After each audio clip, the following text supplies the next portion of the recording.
తల్లికి వందనం. ఏం తమ్ముడు ఆ పార్టీ చెప్పింది? అందరికి ఇస్తామని, ఇద్దరికి ఇస్తాం, ముగ్గురికి ఇస్తామన్నారు. నేను ఒకటే మాట చెప్పాను, ఎంతమంది పిల్లలుంటే అంతమంది పిల్లలకి తల్లికి వందనం ఇస్తానని చెప్పాం. మాట నిలబెట్టుకున్నామా లేదా అని మిమ్మల్ని అడుగుతున్నా. నిలబెట్టుకున్నామంటే చేతుల పైకెత్తండి. ఇది తెలుగుదేశం పార్టీ విధానం. ఇది మన యొక్క విశ్వసనీయత అవునా కాదా తమ్ముళ్ళు అని అడుగుతున్నా. నేను దారులు ఎత్తుక్కోలా. ఇంకో పక్క మీరు చూస్తే అన్నా క్యాంటీన్ ఏం పాపం చేసిందని అడుగుతున్నా. పేదవాడికి తిండి పెట్టడం నేరమా తమ్ముళ్ళు అని అడుగుతున్నా. అలాంటి అన్నా క్యాంటీన్లు మూసేశారు, కక్షగట్టి మూసేశారు. ముయ్యడమే కాదు, అవన్నీ వేరే దానికి వాడేశారు.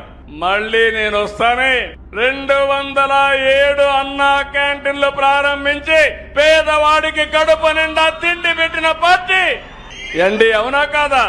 ఎక్కడన్నా నియోజకవర్గాలు లేకపోతే అన్ని నియోజకవర్గాల్లో అన్నా క్యాంటీన్లు ఉంటాయి.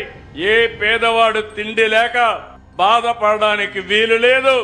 మన నాయకుడు ఎన్టీ రామారావు గారు తిరుమలలో అన్నదానం పెట్టాడు.